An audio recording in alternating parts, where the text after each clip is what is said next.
Petrol आणि डिझेलच्या सतत वाढीमुळे नागरिक त्रस्त झाले होते आणि त्यामध्येच भर पडली आता ती म्हणजे सीएनजीची। तब्बल सीएनजी आज ₹2.50 वाढलेला पाहायला मिळतोय। आता सध्या आपण सीएनजी पंपावरतीच आहोत आणि या ठिकाणी आपण पाहिल्या तर सीएनजी भरण्यासाठी या रांगा लागलेल्या पाहायला मिळतात आणि या ठिकाणी हे जे सीएनजीचे दर आहेत 94.75 पैसे हे सध्या आपल्याला नवे दर या ठिकाणी आपल्याला पाहायला मिळतात। पुणे, पिंपरी चिंचवड, चाकण, तळेगाव आणि हिंजेवाडी परिसरात सर्व सीएनजी पंपावर आता हे नवे दर लागू करण्यात येणार आहेत।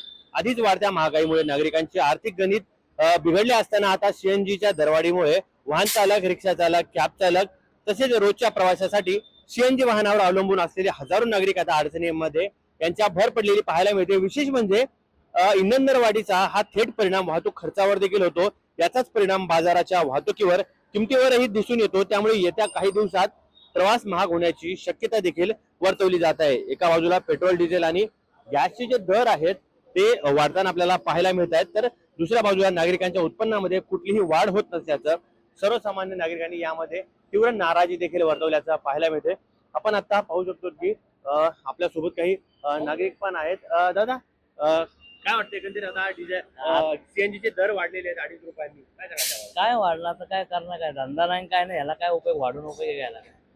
जो तो माणूस घरी बसून रिक्षा दुपारचे लावतो, बसतात, धंदा वाढला, पॅसेंजर नाही, काय नाही रोडला। म्हणजे एकंदरीत आता ₹2.50 वाढ झाली, तो म्हणजे यावर आता नेमकं जे तुमचे प्रवासी आहेत त्याच्यावरती परिणाम पडेल का? पडला, परिणाम पडणार की रिक्षा मीटर वाढ कुठे आहे? मीटर वाढत एवढीच आहे ना।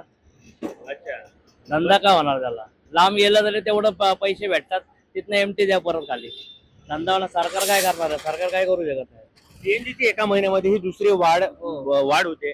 मग यावर काय सरकारला काय सांगू इच्छिता? काय ना, सरकारला काय ना साहेब सांगू शकत, सरकार काय करू शकणार नाही। अगदी, तर आपण पाहिलं की यांचं देखील म्हणणं आहे की सरकार काहीच करू शकत नाही आपल्या सोबत। अजून की भैया ₹2.50 में आता ₹2.50 वाढ झालेली आहे सीएनजीच्या दरामध्ये, काय सांगाल त्याबाबत? काय सांगणार आहे? सरकारला सरकारला कळलं पाहिजे ना आता गरिबांचे हाल, अजून काय करणार आहे?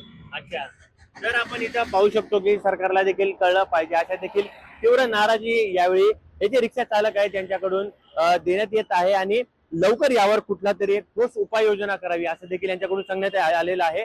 आपण अजून आपल्यासोबत एक रिक्षा चालक आहेत, आपण त्यांना देखील बोलण्याचा प्रयत्न करू, नेमकं यावर त्यांचं काय म्हणणं आहे।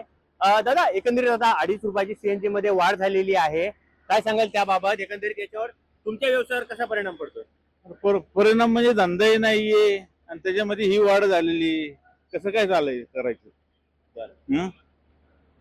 एकंदरीत आता पॅसेंजर ज्यावेळेस तुमच्या दरवाढ होते त्यावेळेस पॅसेंजर मात्र या दरवाढीला तुम्हाला पॉझिटिव्ह रिस्पॉन्स असतो का, कसा असतो? नाही नाही नाही, पॅसेंजरचा काय संबंध आहे तेच रेटने न्यायला लागते ना। असं का? हा, मग याचा आता आर्थिक जो जळ आहे ते तुमच्याच खिशाला पोहोचते? हो, आमच्याच। पॅसेंजर काय काढून देणार आहे का आपल्याला वाढलं तरी? एकीकडे मोदी म्हणतायत विदेश दौरे करू नका, सोनं खरेदी करू नका, मात्र आता 5 राज्याच्या निवडणुका झाल्यानंतर पेट्रोल असेल, डिझेल असेल आणि आता सीएनजीचे देखील दरवाढ केली। आता कसं आहे, आता वरचं काय चाललेलं आहे हे त्यांनाच माहिती। अच्छा, पैसे वाढले की आपण काढून देई। तर सर्वसामान्यांनी काय केलं पाहिजे यावरती, काय तुम्हाला वाटतं का? काय आवाज काय कशा प्रकारे उठवला पाहिजे? हे आजचे दिन येणार आहे, आजच्या दिनामुळे अशी पाळी नाही। अच्छा, तर आपण पाहू शकतो की हे म्हणतात आजचे दिन। बरं, एकंदरीत मोदींनी सांगितलं होतं खर्च करू नका, जसं म्हणजे मोदी म्हणाले होते की सोनं खरेदी करू नका, विदेश दौरे करू नका, मात्र मोदी देखील विदेश दौऱ्यावरून आताच आलेले आहेत, त्याबाबत काय वाटतं तुम्हाला? हे आजचे दिन असे चालू आहे नाही दैनी, हा. आजचे दिन म्हणून लोक म्हणून राहिले नाही। आजचे दिन आले, गॅसला नंबर, डिझेल पेट्रोलला नंबर, याच्यासाठी आजचे दिन आहे का ते?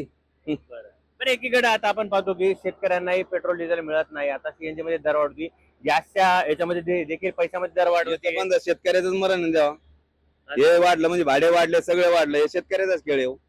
कांद्याला भाव मिळत नाही, शेतकऱ्याचा कोणत्याच मालाला भाव नाही, पण हे असं बेजारी असल्यामुळे शेतकरीच बेजारी नाही द्यात।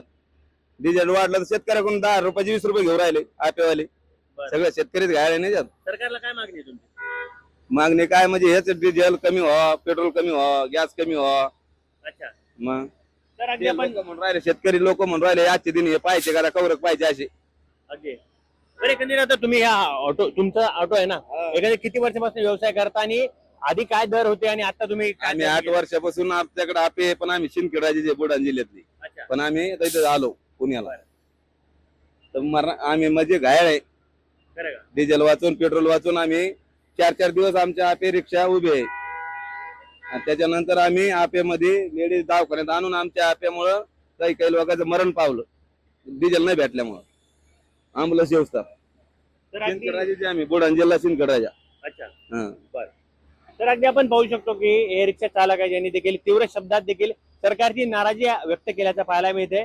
एकंदरीत आमचा व्यवसाय देखील होत नाही, मात्र ही जी दरवाढ आहे ही आमच्या खिशालाच याची झळ पोहोचते आणि जो आमचा पॅसेंजर आहे मात्र त्याला देखील ही जी दरवाढ आहे ती त्यांना त्यांच्या मात्र खिशाला ही झळ आम्ही बसू देत नाही आणि ही झळ आमच्या खिशाला पोहोचते असं देखील या ऑटो चालकांचं देखील म्हणणं आहे. आता यामुळे ऑटो चालक असेल, कॅब चालक असेल, यांच्या मात्र आता खिशाला कात्री नक्की बसणार आहे. थोडक्यासाठी अमित मुंडे, पुणे.